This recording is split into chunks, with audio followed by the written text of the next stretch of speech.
Have you ever wondered what spiritual gifts you have, or if you have any at all? If you do have them, what are you supposed to do with them? Like, how do they work, right? Hashtag we got you. Because today we're going to cover 5 signs that you are spiritually gifted. Hi, I'm Heather. And I'm David. From ZenRoseGarden.com, where we combine the magic of mysticism with the science of self-growth.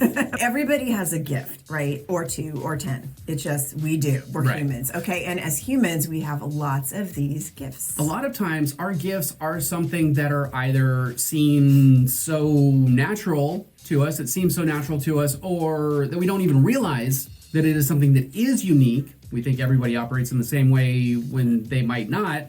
Right. You know, I had that when I was growing up.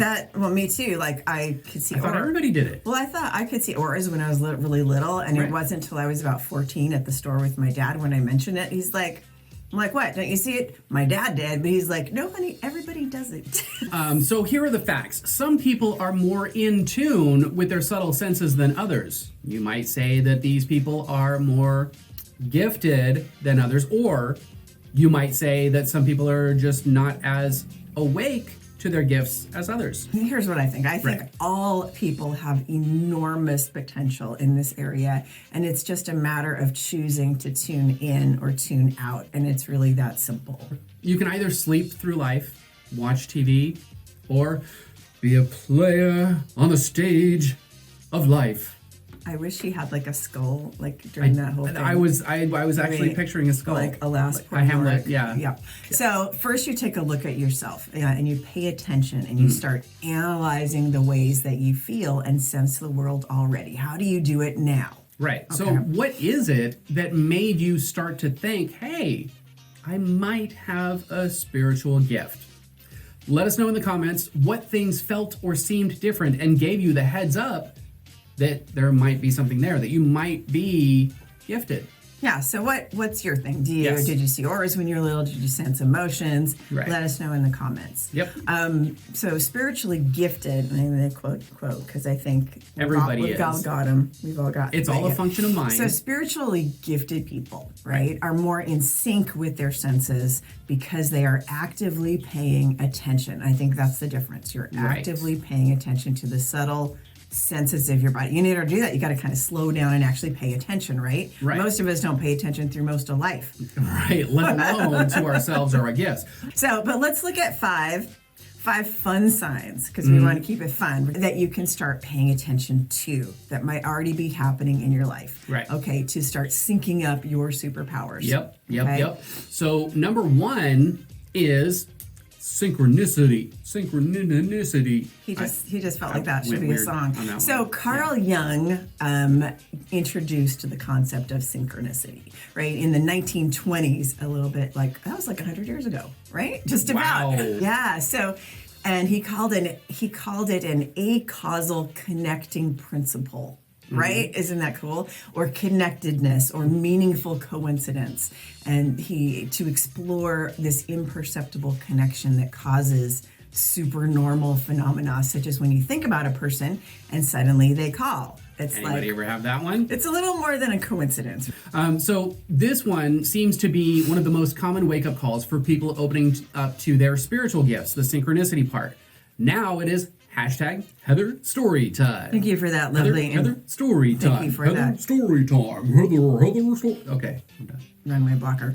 Thank you for that lovely introduction. I was talking to a friend and she gave me a reading and she's like, you know what? I really feel like you should get 2 food dogs and put them by your, I was newly divorced. I was single living alone with my kids. She's like, get 2 food dogs and put them by your front door and like do a whole ritual about those food dogs are protecting you. I'm like, that is the coolest idea I've ever heard. I was like, okay, where am I going to get food dogs? I think there's like an Asian outlet in some part of town. So I'm driving home. I'm driving into the neighborhood and the Asian family 2 doors down is cleaning out their house and they're moving and there's 2 food dogs sitting on the sidewalk, literally for pickup. Anybody want to take these food dogs? Then one of them had a little broken ear, so I'm like, sold. Took him home, fixed his ear, painted him red. Boom, Bob's your uncle. I had food dogs within a couple hours. These synchronicities, these coincidences that go way, way beyond just happenstance are like a super easy doorway into opening your gifts in a very playful and fun way. So follow them like a butterfly in a magical forest. Now I want butterflies. So do not eat butterflies. I didn't say I wanted to eat them. Well, I wanted to follow them in the magical forest. Yeah, so you like you want to cage them or something. No. So follow them like a butterfly in a magical forest, right? That's what I want to do. I think my food dogs were like sort of really magical because it was like, boom, she told me, I drove home and there they were. Yeah. So not into like the magical forest that leads to a child eating, which is cabin. No, don't. Not that one, but to the magical fairy godmother cottage that has cookies that are not made of Girl Scouts. Okay with synchronicity. Let's put a button on that. I'm just saying synchronicity is it's the easy route to opening up your senses because it's everywhere. Even people that don't believe in the crazy stuff experience synchronicity.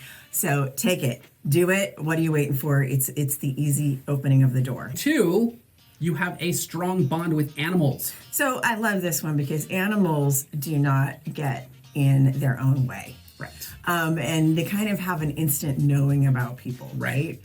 So you might be drawn to animals or they may be drawn to you. Hashtag spiritual Dr. Doolittle. You might arrive at a person's house and the family cat comes out from the dark corners of the house where she sleeps all day dreaming of world domination and like cats do and snuggles on your lap like boom, boom, boom, boom, boom. And Bob's your uncle. The cat owner looks at you and says, that cat hates everybody. So let's move on to number 3, the witching hour. And as we go through this one, I want you guys to let me know if you've ever experienced this one. Here is the funny one. Waking up to pee between 3 and 5 a.m. It's supposed to be a sign that you are spiritually gifted. Okay, guys, 3. So I have to be honest. I would say even though I pretty much always get up to pee between 3 and 5 a.m., I always do because I drink lots of water. I'm on the fence about this one. So this a little bit is known as the witching hour or the connection hour and is said to be the most difficult for spiritually gifted people to sleep through because spirits might be trying to communicate with you. Or well-hydrated people are about ready to pee. I'm not saying that this isn't a thing. Yes. I really am not. But I am just saying that sometimes we do make things a thing, like bigger than it is. I gotta pee. I must have drank me at least 40 Dr. Peppers that day. Jokes aside, full disclosure, this was me when I was younger. Okay, I still wake up during those hours, but it might be for a different reason when I was little. So when I was younger, I did get woken up in the night by some spooky things every night. I now, right now, in my life now, I don't consider them spooky anymore. Like, I get up in the morning, hey, Georgie the ghost, getting up to pee, how's the missus? You know, it's like normal. So I can't tell you what time it was when I was a kid. But I can tell you that I slept with the hall light on, right? It was like a really old house and the bathroom was right across the hall. And it was, I swear to God, a legit haunted toilet because it was a really old house built in the 40s and it would fill by itself because the plumbing was old and it always sounded like someone had just flushed it when no one was in there. So I was not trying to get up and pee at 3 a.m. because I was terrified of the bathroom and whatever lived in the toilet. Now it's all good though. You know, it also depends on how you regulate your sleep because when you're coming out of a sleep cycle, you're not as deep. So if the end of your sleep cycle is near 3 a.m., you might just be waking up because it's the end of your sleep cycle and you might have a lot on your mind. But yeah, here is why it is related to spiritual awakening. Because when you are going through your dark night of the soul or you are awakening, you literally have a lot on your mind. So your sleep cycles go about every 90 minutes, so every hour and a half. So if you've got a lot on your mind and you get to that hour and a half cycle around anywhere from 3 to 5 in the morning and you're coming up into consciousness and you've got a lot on your mind, you're going to be more prone to wake up because your mind is telling you to do something. Just saying. So number 4, strange people like you. Okay. I mean, they really like you. Like they really like you. Totally like you. It's crazy. It's almost like stalkerish they like you. Oh. So they are drawn to people with spiritual gifts that think outside of the box and have just the right amount of wacky to help them with whatever their outside the box issue is. So I know what you're thinking. You're thinking, wow, that's how David found Heather. So I remember Exactly. I remember going through this phase though for a couple of months where it seemed like every couple of days someone that looked like Professor Trelawney from Harry Potter stopped me in the grocery store and asked me to randomly read their aura. Can you read my aura? No. Man? I'm not going to. So have you had something like this happen to you? What was it? Let us know in the comments. Yeah, but if you've experienced this, I just remember it was like so much that I had to pay attention. I'm like, what's going on here? Right. So, Number 5. right. Tingling sensations and warm, fuzzy feelings. So we saved this one for last because it's warm and tingly, right? And we want to leave on a warm tingly because these are fun signs today, Yes. right? I mean, there's some stuff that can throw you off your center, Right. but these are all the warm, fuzzy ones. So when you get the tingles, when your hair stands on end, like, or you get a warm, fuzzy feeling in your heart, these are all communications from your deeper senses as kind of like an instant message. Slide into the DMs. Anyway, it can happen when you hear something that rings true or you connect to some human emotion that is visceral and universally divine, like maybe pure love.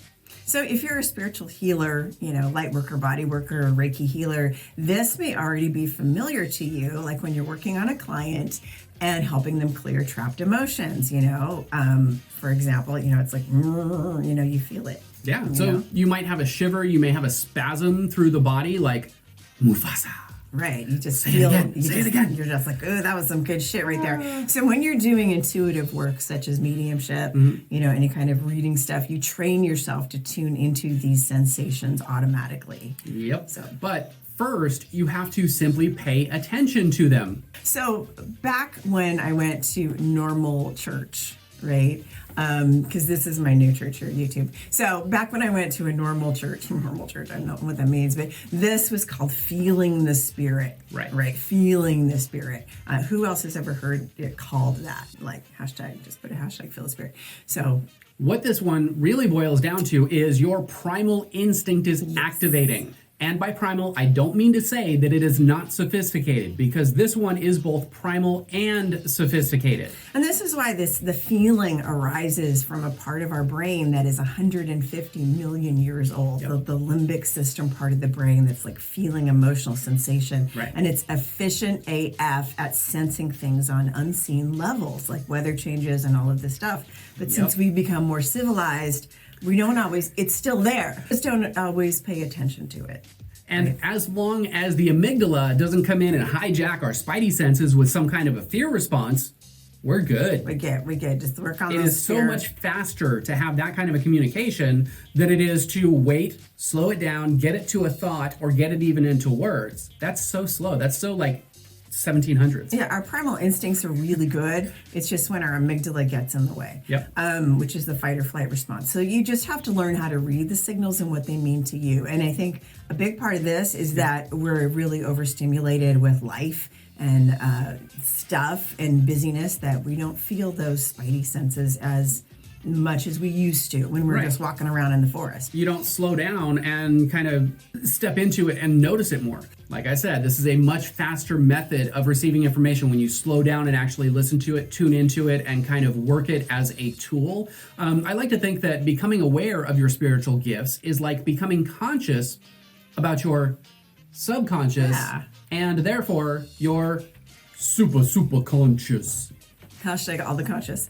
So it is just like exercising a muscle. No, scratch that. It is exercising a muscle, right? It just gets stronger and faster over time. Yeah. So get up off of that couch.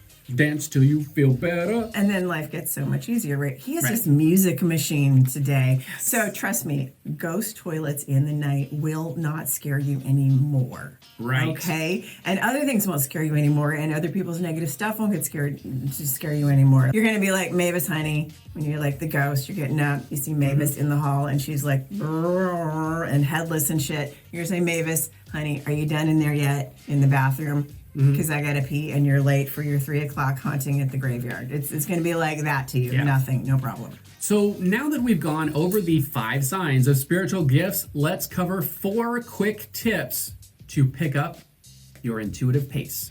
So acknowledgement, like acknowledging that they're there is half of it, right? So trusting it, gratitude, because these are gifts, and it's what makes you like magical, because we're all magical AF. And working on your fears, and that includes a whole range of things. I think the biggest part of the work is working on your fears.